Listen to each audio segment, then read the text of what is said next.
I'm gonna tell you guys right now, Kai's going, your Rage is going, Bot just got some up news. He's leaving. Bruce is going, Speed's going, everyone's going to Kick. Think about it, the platform cannot fail if everyone goes.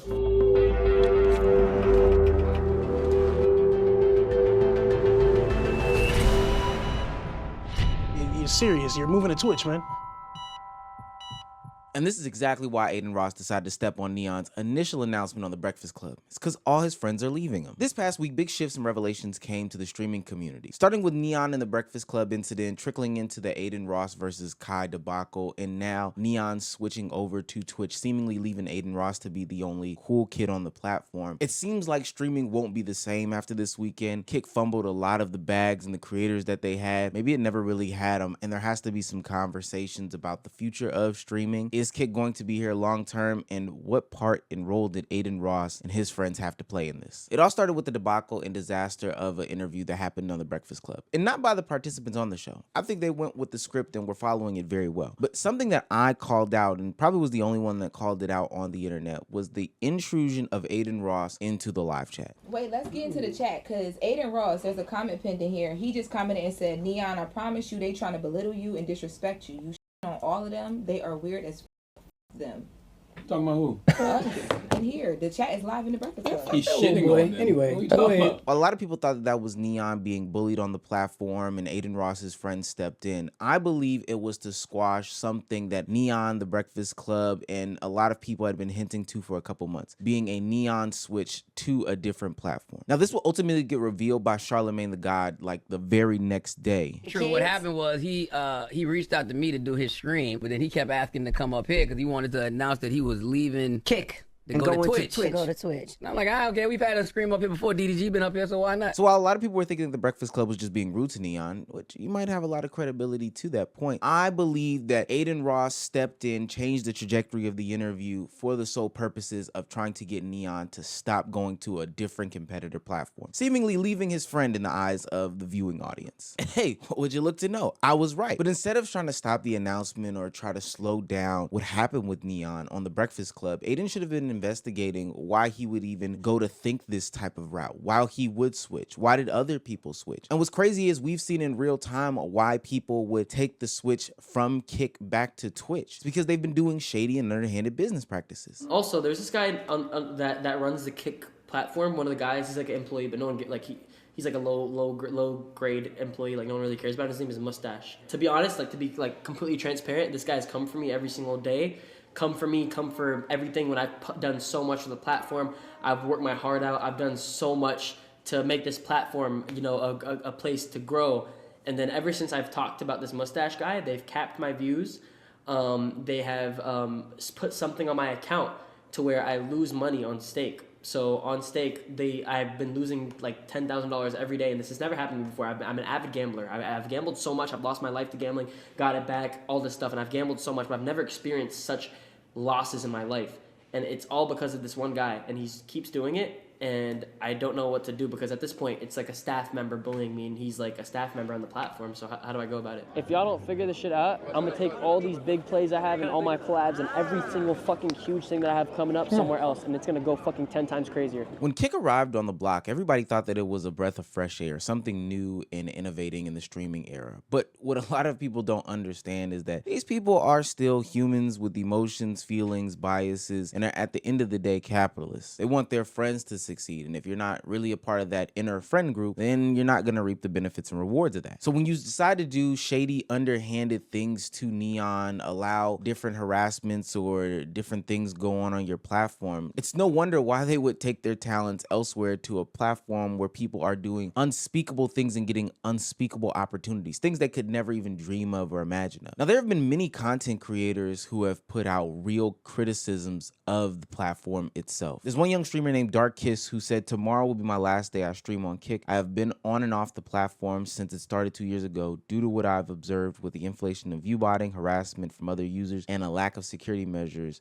to protect our channels. The platform is unsafe. And other creators like Neon raising different concerns. You would think that somebody like Adin would take the time to really address these, you know, try to figure out why his friends and other creators will be leaving, but instead he doubles down on Kick and is against what his friends would say. Once one of the members of his community says that everyone has left him and it's time to move on to a different platform, Adin says, bro, no, I like being able to say and do whatever I want. Y'all love freedom too. Look at last night. You guys get a happy medium, collabs and freedom. Neon will come back to Kick and I will never follow what other people do. Love you guys. You may not see it now. Kick will win. Adin, you can't keep using the excuse of I want to say what I want and then simultaneously saying that you're not a part of some sort of racist community or whatever the case may be. Because when I see the content that you want to post, it makes me question your morals and ethics. So I got the George Floyd mask. This is gonna be a punishment for you as well. You have to put it on if you lose. I ain't gonna lie, you have to do it. You get to choose. You get to choose. So you gotta put on this shit. You either gotta put on this mask and go on monkey for 10 minutes,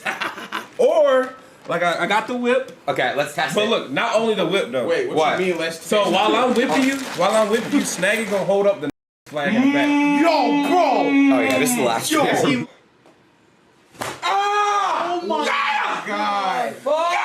Don't worry, we'll circle back to that. I just wanted to make it clear this is the content that you want to put out, that you love, the freedom behind. There is this stench cloud over Kick, the platform as a whole, for a lot of different reasons, but one of the main ones is that it is known as the edgelord platform of the century. People go there to do the most outrageous things in the name of freedom and content, but in reality, it's just a place to get their racist, homophobic, and just outright intolerant content off. And what I think happened is two things. One, a lot of streamers just went there for a bag. I mean, we can walk down memory lane with that one. But two, they realized that on the flip side of that, they are losing out on a bunch of different opportunities that are coming down the Twitch pipeline. Right now, Twitch has been home to the biggest streaming events of the year, and the only thing that Kick has for its claim to fame is videos of Cuff'em sipping lean and whipping chairs. Meanwhile, Streamer University, Streamer Prom, Stud Buds, Roud's 30-day challenge stream, and even the Love Challenge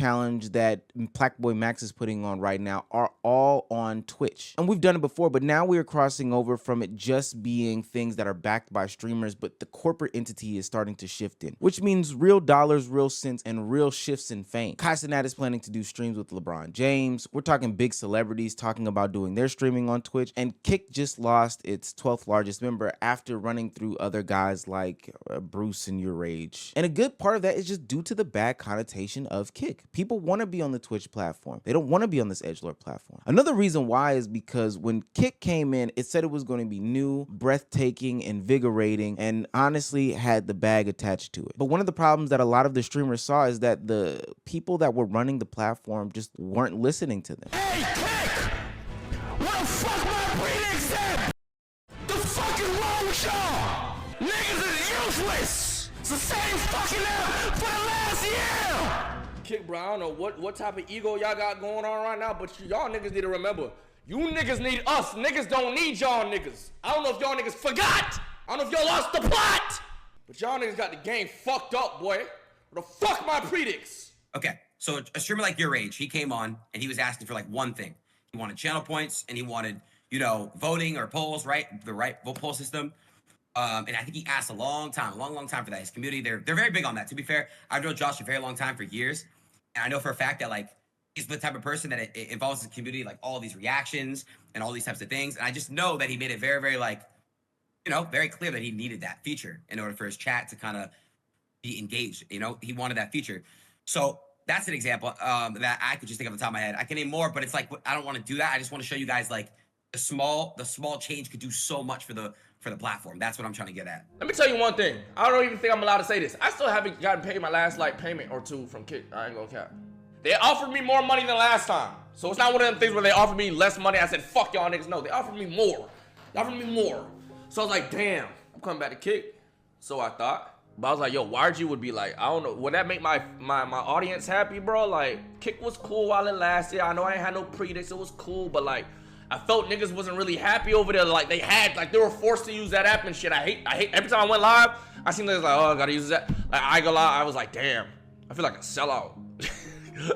I'm like, damn, I feel like a fucking sellout, bro. Like, I'm not saying I didn't enjoy streaming on Kick, but the thought of streaming, like waking up and streaming, wasn't like as exciting as when I was on Twitch, bro. So let me get this straight. The platform in and of itself was terrible. You know, the employees weren't listening to recommendations from its biggest content creators. They weren't paying people properly on time, and the experience wasn't as enjoyable. I could only guess why the experience wasn't as enjoyable, because it's what happened in that Saturday domino that ultimately revealed why everybody is uncomfortable with the platform Kick that Adin Ross has cultivated. That beef from Saturday where Adin Ross went live when Kai was live and talked about how weird the situation between them was based off of the community was very telling about the grand state of streaming. I mean, dude, guys, there's a clip of literally Kai doesn't even say anything. He scrolled right past it and shit. We had a conversation about that off stream. I mean, like, look, it obviously, like, it doesn't fucking look good, right? I mean, it really doesn't, but whatever. I mean, it's not that serious to me. I really don't care. If people do or don't want to fuck with me online or whatever, it is what it is. At this point, I just don't give a fuck anymore, bro. That's why I'm trying to tell y'all. No, it's not about being folded. I'm genuinely telling you guys I genuinely don't care. Like, I really don't even give.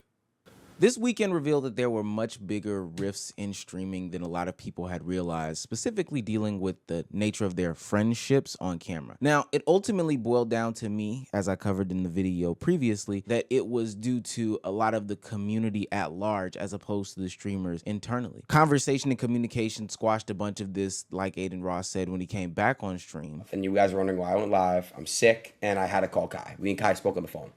So Kai and I had a great conversation, just in general, about a lot of stuff. And it's not, it's not about it's not Adin versus Kai. We don't want that. We both came from a beautiful, beautiful industry, the streaming game. And whether you like me, whether you hate me, whether you like Kai, whether you hate Kai, there's no bad blood between us. It's very mutual respect that him and I have for one another. And that's where it stands. Even through if we have disagreements. And it's great that they had a conversation offline, but that doesn't address the larger communal problem as a whole. I see that ARL and any variation of the communities on X are still thriving and popping as possible, but even more importantly, something that is in more of Adin Ross's control is his friends and how they completely and utterly disrespect Kai's request even on stream. Y'all know he got me a Hellcat. I got him a Lambo. I ain't gonna lie. What's up, Kai? What's up, Ty? What's good? What's up? Nigga, a chicken Big Mac, nigga? You let them make them nigga you a fucking sandwich? Really, Cassinet? Get sturdy. Get sturdy.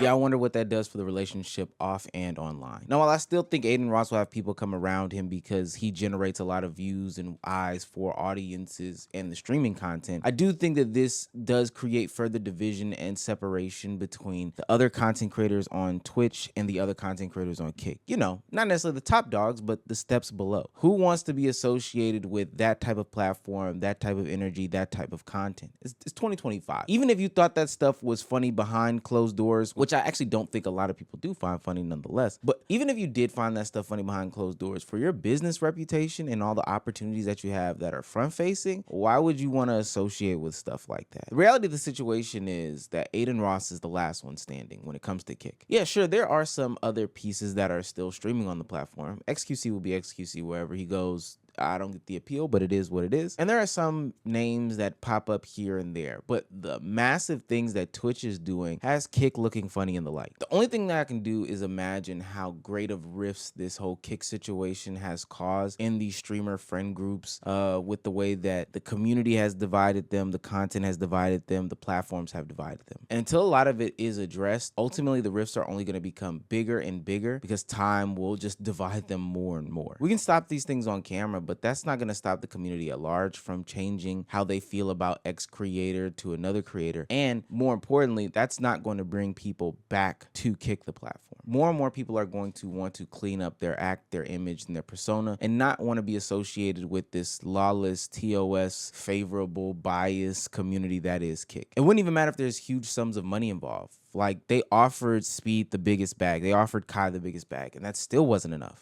Eddie says to me, Adin, I have like $140 million for you, Speed, and Kai. You get this shit done, you guys 140 M's for you guys for the first year. Yes, it was $50 million and equity of Kick, each of us. So 50 equity of Kick. And whatever Kick is valued at now, it would have been, you know, we could have been all billionaires. It's okay though. It's okay. Read that you turned down $60 million to join Kick. Why did you do that? It wasn't right, man.